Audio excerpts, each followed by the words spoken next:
Hello everyone. सो आज का हमारा टॉपिक होने वाला है Kohlberg's theory of moral development. कई बार ये क्वेश्चन पुट किया जाता है टेट के एग्जाम में कि पहली मोरल डेवलपमेंट की थ्योरी किसने दी थी, तो उसमें राइट आंसर होगा हमारा कोलबर्ग, क्योंकि पहली मोरल डेवलपमेंट की थ्योरी कोलबर्ग जी ने ही दी थी। तो इस वीडियो में हम कवर करने वाले हैं कि इस थ्योरी का कॉन्सेप्ट क्या है, लेवल्स कौन कौन से दिए थे उन्होंने, स्टेजेस कौन कौन सी दी थी, क्रिटिसिज्म क्या है उनकी थ्योरी का और एप्लीकेशन क्या है। जो जैसे कि हमारे बीएड के एग्जाम में नॉर्मली क्वेश्चन पूछा जाता है, तो वो क्वेश्चन पूरी यूनिट का मतलब इस टॉपिक से रिलेटेड यहाँ इस वीडियो से कवर हो जाएगा। तो शुरू करते हैं। लॉरेंस कोलबर्ग से शुरू करते हैं, इनकी थोड़ी सी इन्फॉर्मेशन के साथ, जो कि टेट के एग्ज़ाम में भी पूछी जाती है। तो ये अमेरिकन साइकोलॉजिस्ट थे। जैसे प्याजे हैं वो स्विस साइकोलॉजिस्ट थे, वैसे ही ये अमेरिकन साइकोलॉजिस्ट थे और प्याजे के वर्क से काफ़ी इंस्पायर्ड थे। प्याजे ने कोग्निटिव डेवलपमेंट पे थ्योरी दी थी और कोलबर्ग ने उसी थ्योरी को उसी तरीके से पैटर्न को यूज़ करके इन्होंने भी स्टेजेस दिए, लेकिन मोरल डेवलपमेंट के ऊपर इन्होंने स्टेजेस दिए। तो इनका जो पूरा काम था वो मोरल डेवलपमेंट के ऊपर इन्होंने वर्क किया था। और एक थोड़ी मैंने पढ़ी गूगल पे, जब मैं इनका बायोग्राफी वगैरह कुछ देख रही थी, तो इन्होंने 59 की एज में आके सुसाइड कर लिया था, जो कि काफ़ी डिस्टर्बिंग लगा। कॉन्सेप्ट कौन कौन से है पहले वो देख लेते हैं। तो इन्होंने मोरल डेवलपमेंट के ऊपर थ्योरी दी थी कि बच्चे से लेकर हम जब तक बड़े होते हैं तो हम मोरली कैसे डेवलप करते हैं, क्या क्या चीज़ें हैं जो हमें अफेक्ट करती हैं। इन्होंने काफ़ी चीज़ें बताई थी। तो पहले जो मोरल डेवलपमेंट वाला कॉन्सेप्ट है उसको देख लेते हैं कि मोरलिटी होती क्या है बेसिकली। तो मोरलिटी क्या है कि अगर हम किसी भी सही और गलत चीज़ के बीच में डिफरेंस करना सीख जाए कि ये चीज़ सही है और ये चीज़ गलत है, तो वही चीज़ मोरलिटी कहलाएगी। ठीक है। प्रिंसिपल्स जो होते हैं, principles concerning what is good and bad और राइट और रॉन्ग बिहेवियर, दोनों में डिफरेंस करना सीख जाएंगे और हम अपनी तरफ से राइट की तरफ साथ देंगे वो। तो इन्होंने इस पूरे मोरलिटी वाले कॉन्सेप्ट पे 6 स्टेजेस दी हैं, जो कि 3 लेवल में है। 3 लेवल है और हर एक लेवल में 2-2 स्टेजेस दिए हुए हैं। तो आगे थोड़ा सा समझते हुए, आपने एक हेंज डायलेमा की स्टोरी सुनी होगी। इसमें छोटी सी स्टोरी है, मैं सुना देती हूँ, क्योंकि इन्होंने इस एक्सपेरिमेंट में उस स्टोरी को यूज़ किया है। तो जो हेंस था उसकी बीवी थी, काफ़ी बीमार थी। उनको ऐसी बीमारी थी कि वो दवाई ऐसे जनरली मिल नहीं रही थी उनकी, लेकिन एक साइंटिस्ट था जिन्होंने दवाई बना दी थी उसकी, और वो उसके पास मांगने गया कि आप दवाई दे दीजिए, मेरे पास पैसे नहीं है। वो काफ़ी गरीब था, लेकिन साइंटिस्ट ने मना कर दिया कि मैंने इतनी मेहनत से दवाई बनाई है, मैं ऐसे ही नहीं दे सकता, मुझे उतने ही पेमेंट चाहिए। उसने बोला आधे अभी ले लो, आधे बाद में ले लेना, लेकिन वो उस चीज़ के लिए भी एग्री नहीं हुआ और उसने दवाई नहीं दी। अब हेंज के सामने 2 ऑप्शन थे। पहला कि वो पैसे दे के दवाई खरीदे, या वो जो था कॉन्सेप्ट, मतलब ये जो ऑप्शन था वो तो था नहीं क्योंकि उसके पास पैसे थे नहीं। तो दूसरा आता है या तो अपनी बीवी को मरने दे, ठीक है, क्योंकि दवाई नहीं मिलेगी उसको, या फिर वो चोरी कर ले वहाँ से और अपनी बीवी को दवाई दे दे और वो ठीक हो जाएगी। उसने दूसरा ऑप्शन चूज़ किया। उसने उसकी दुकान तोड़ी और वहाँ से दवाई चुराई, अपनी वाइफ को दे दी, उसकी वाइफ ठीक हो गई। अब इसमें 2 तरीके के व्यूज़ आते हैं। पहला कि उसने गलत किया, उसने चोरी नहीं करनी चाहिए थी, ऐसे चोरी करेंगे तो भाई पूरा एनवायरनमेंट ख़राब हो जाएगा, सब ऐसे नहीं चलता है सिस्टम। दूसरा आया लोगों का, कुछ लोग ऐसे बोल रहे थे कि उसने काफ़ी ठीक किया, क्योंकि अगर वो दवाई नहीं चुराता तो उसकी वाइफ की डेथ हो जाती, उसने अपनी वाइफ को बचाने के लिए ही चोरी की है। वो उस इंटेंशन को समझ रहे थे जो उसकी चोरी के पीछे थी। तो यहाँ पे भी 2 पार्टीशन हो जाते हैं। जो भी उनका चुराने वाला कॉन्सेप्ट था, स्टोरी थी, उसके भी 2 व्यूज़ आते हैं। तो उससे ये मोरल डायलेमा और मोरल रीजनिंग 2 कॉन्सेप्ट बाहर निकल के आते हैं। मोरल डायलेमा क्या होता है, कोई ऐसी सिचुएशन जिसमें हम फंस जाते हैं कि हम इधर जाएं या इधर जाएं, ये ऑप्शन चूज़ करें या ये ऑप्शन चूज़ करें। 12th के बाद अगर आपके 2 सब्जेक्ट में अच्छे नंबर आ जाते, बायो और मैथ में, तो आप कंफ्यूज हो जाओगे कि मैं 10th के बाद कि मैं मैथ लूँ या बायो लूँ। ओके, ऐसे वाले चीज़ सिचुएशंस आ जाती हैं। तो उसमें ये है कि हम कन्फ्लिक्ट, इसमें मोरल लेवल पे बात की हुई है, तो आप सही गलत मतलब 2 लोगों के बीच में फंस जाते हो। कुछ ऐसी कन्फ्यूजिंग स्टोरी आ जाती है कि आप डिसाइड नहीं कर पाती कि मैं राइट साइड जाऊँ या लेफ़्ट साइड जाऊँ, किसको चूज़ करूँ। मतलब कन्फ्यूज़न वाली जो स्टेट होती है, सिचुएशन होती है, वो कहलाएगा मोरल डायलेमा। देन आता है मोरल रीजनिंग, जिसमें हम रीजनिंग कर सकते हैं, राइट और रॉन्ग को अप्लाई कर सकते हैं, सही गलत को देख सकते हैं और एक डिसीजन या जजमेंट ले सकते हैं। उसमें वो मोरल रीजनिंग वाली जो क्षमता है वो होती है, वही ये चीज़ें कर पाता है। तो ये हो जाता है मोरल रीजनिंग। ओके, देन जो स्टेजेस दी हैं हमारे कोलबर्ग ने, वो 6 स्टेजेस दी हैं जो कि 3 लेवल पे कवर की जाती है। तो एक पिक्चर लगाई मैंने, इसके थ्रू आप थोड़ा सा समझ जाओगे, हम आगे एक्सप्लेन करेंगे तो उसमें थोड़ा ज़्यादा इजी रहेगा। तो जो बेसिक लेवल होता है ना, हम इस तरीके से जाते हैं एज के साथ साथ, जैसे जैसे। तो जब बच्चे होते हैं वो सबसे लोअर स्टेज पे रहेंगे। सबसे पहले अवॉइडिंग पनिशमेंट, सेल्फ इंटरेस्ट आ जाता है, गुड बॉय एटीट्यूड आएगा। उसके बाद जैसे जैसे एज बढ़ेगी, मैच्योरिटी आएगी, वैसे लो एंड ऑर्डर मोरालिटी आएगी, सोशल कॉन्ट्रैक्ट्स भी आएंगे, फिर खुद के प्रिंसिपल्स आएंगे, खुद के नियम बनाएंगे, हम खुद डिसाइड करेंगे। ओके, ये 6 जो स्टेजेस हैं वो कवर होती है। प्री कन्वेंशनल जो 3 से 7 साल की एज होती है, कन्वेंशनल 8 से 13 और पोस्ट कन्वेंशनल जो अडल्टहुड होता है वो। ओके, तो इन सब को हम कवर करेंगे आगे धीरे धीरे एक एक स्टेज में। तो जो लेवल्स है मोरल डेवलपमेंट के वो शुरू हो जाते हैं। तो फर्स्ट जो लेवल है वो है प्री कन्वेंशनल मोरालिटी लेवल, जो कि 4 से 10 साल का है। आपको कहीं 3 से 8 भी मिलेगा, लेकिन आइडियली वही है, 10 साल से पहले पहले का है। 4 साल से पहले की एज यहाँ पे इसलिए कवर नहीं की गई क्योंकि 4 साल के बच्चे कुछ ज़्यादा ही छोटे होते हैं और उनमें नैतिक वाली चीज़ या मोरल वाली जो वैल्यूज़ हैं वो बिल्कुल ना के बराबर होती है। उनके पेरेंट्स जो बोलेंगे वो वही करेंगे। फैमिली में जो अगर सही बताया तो वो सही है, नहीं बताया तो नहीं है, मतलब मोरल डेवलपमेंट जीरो होता है। शुरू ही मोरल डेवलपमेंट उनमें 4 साल के बाद होता है। तो 4 साल के बाद कैसे शुरू होता है, आप एज के अकॉर्डिंग इसको पूरे को याद कर सकते हो। इमेजिन करो कि एज जैसे जैसे बढ़ेगी वैसे वैसे ही यहाँ पे लेवल्स और स्टेजेस जाती जा रही हैं। ओके, तो फर्स्ट जो स्टेज है पोस्ट कन्वेंशनल में वो है ओबीडियंस एंड पनिशमेंट ओरिएंटेशन। नाम से ही समझ में आ रहा है कि जो मोरल रीजनिंग है किसी भी बच्चे की, क्योंकि वो लगभग 4 से 7 साल के अप्रोक्स रहेगा फर्स्ट स्टेज में, तो उसमें ओबीडियंस या पनिशमेंट वाली चीज़ रहेगी कि अगर मैं कोई चीज़ मानूंगा तो मुझे मतलब अच्छा लगेगा, या नहीं मानेगा तो वो पनिशमेंट मिलेगी उसको, राइट। उसको पेरेंट्स का यही डर रहता है कि मैंने कुछ गलत कर दिया तो मुझे डांट टिक सकती है। देन इसमें आती है स्टेज सेकंड, जिसमें है इंडिविजुअलिज्म एंड एक्सचेंज। इसमें क्या होता है कि बच्चा तभी कहना मानेगा या तभी वो कोई काम करेगा जब उसको कुछ एक्सचेंज में मिलेगा। हाँ, बदले में कुछ देंगे, जैसे हम टॉफ़ी का लालच देते हैं, चॉकलेट का देते हैं कि बेटा आप ये काम करो ऐसे, तो तुम्हें ऐसे कुछ मिलेगा एप्रिसिएशन के रूप में, चॉकलेट या कुछ टॉफ़ी, जो कुछ भी प्रीफर करेंगे वो मिलेगा। तो उसमें वो चीज़ होती है, मतलब लेना देना एक तरीके से, एक हाथ से लो एक हाथ से दो, वो वाला कॉन्सेप्ट यहाँ पे आएगा।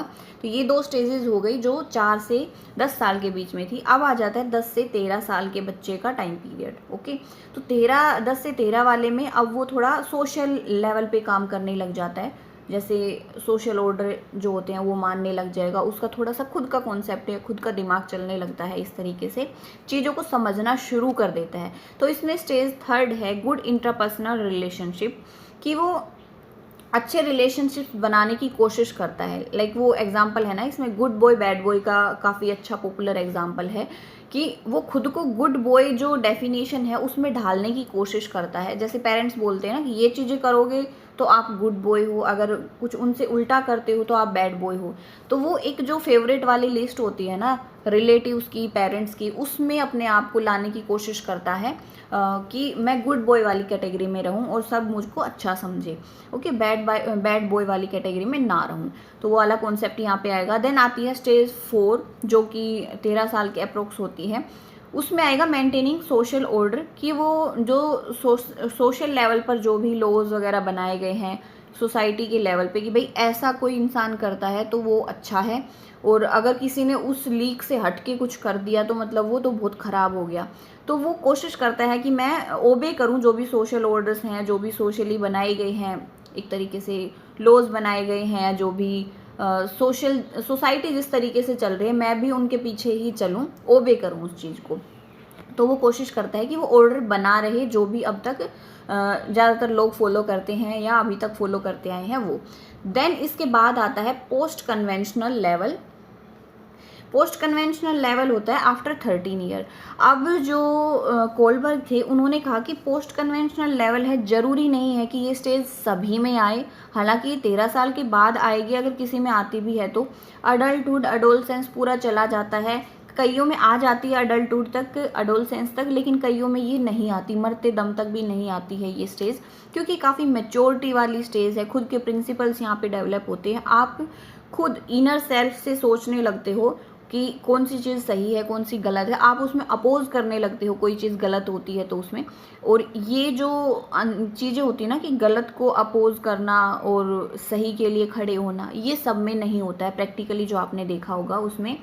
सो पोस्ट कन्वेंशनल लेवल में आता है कि खुद एक तरीके से सेल्फ एक्सेप्टेड अगर कोई मोरल प्रिंसिपल्स है तो आप उनको एग्री करोगे, अदरवाइज आप डिसएग्री रहोगे। तो इसमें 2 स्टेजेस हैं।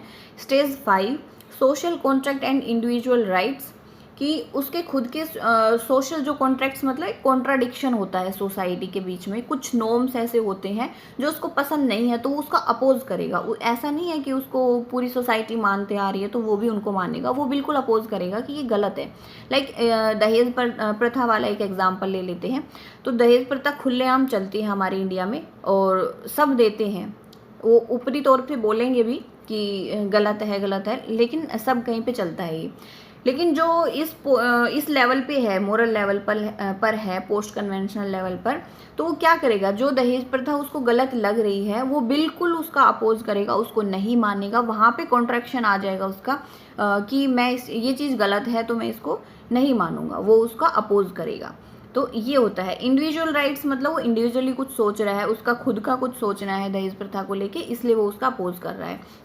देन आते हैं यूनिवर्सल प्रिंसिपल्स, जो ह्यूमन राइट के लिए सही होगा, जस्टिफिएबल होगा, वो चीज़ें ली जाएगी। मान लो इसको एक एग्जांपल से समझ सकते हैं कि वहाँ पे लाल बत्ती हो चुकी है, जाम लगा हुआ है, साधन रुके हुए हैं। रूल तो ये है कि उसको कोई नहीं तोड़ेगा, किसी को भी इधर उधर साधन ले जाने की ज़रूरत नहीं है।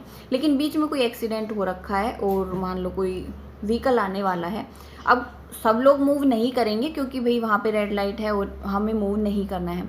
लेकिन जो इस लेवल पर है, कोई लोग ऐसे होंगे जो सोचेंगे भाई भाड़ में जाए लाल बत्ती, पहले उस बंदे की जान बचाते हैं जिसका एक्सीडेंट हुआ है, और वो लाल बत्ती तोड़ के उसकी जान बचाने के लिए वहाँ से उसको अपने व्हीकल पे हॉस्पिटल ले जाता है। अब ये देखा जाए तो यूनिवर्सल प्रिंसिपल तो ये था कि भाई नहीं तोड़नी है वो, लेकिन उसने एक तरीके से ह्यूमैनिटी का सोचते हुए, जो भी उसको सही लगा मोरली, उसने वो डिसीजन लिया कि मैं उस रूल को तोड़ूंगा और उस इंसान की जान बचाऊंगा। तो ये जो लेवल है ये इस चीज़ को डिस्क्राइब करता है कि कई बार क्या होता है कि जो यूनिवर्सल प्रिंसिपल्स होते हैं हमें वो भी साइड में रखने पड़ते हैं, just for justice and human right. तो इसमें ये आ जाएगा। और देन तीनों जो लेवल्स हैं वो कंप्लीट हो गए। इसमें 6 स्टेजेस उन्होंने दी थी।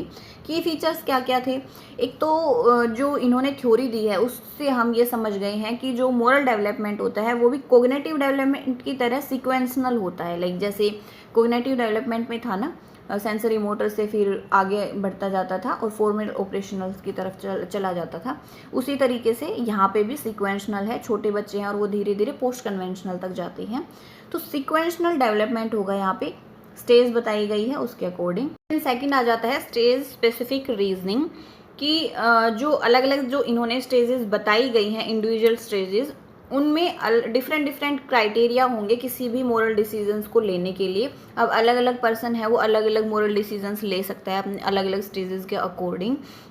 देन थर्ड है not fixed by as.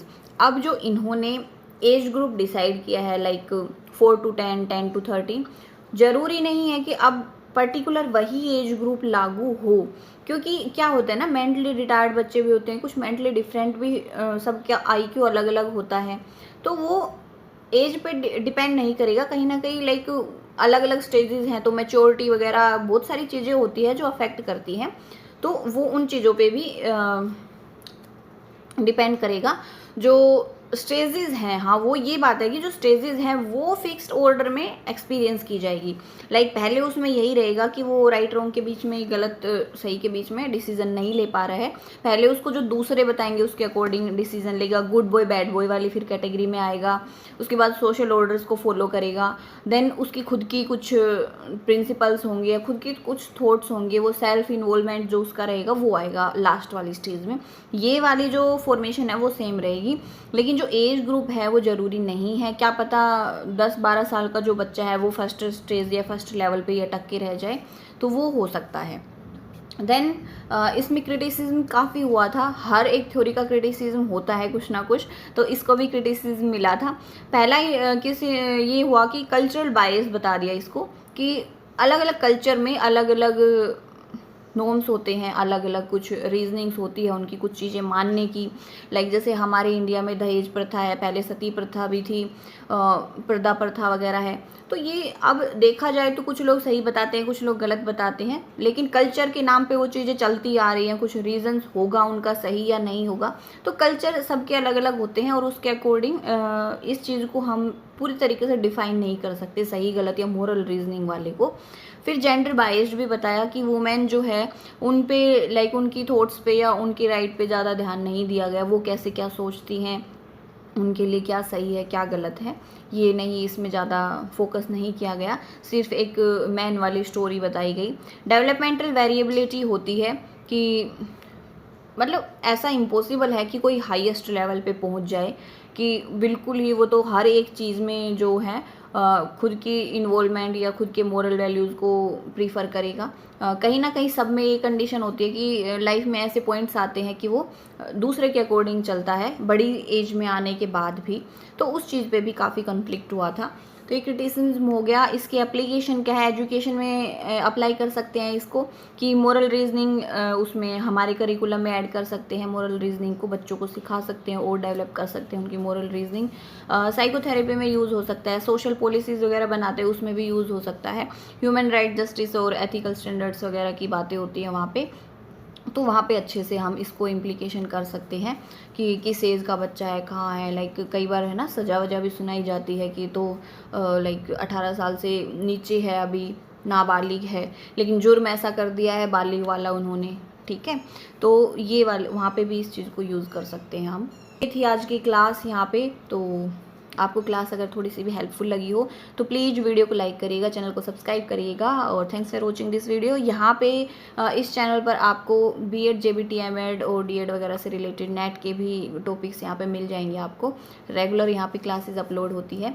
So thanks for watching this video, मिलते हैं नेक्स्ट वीडियो में।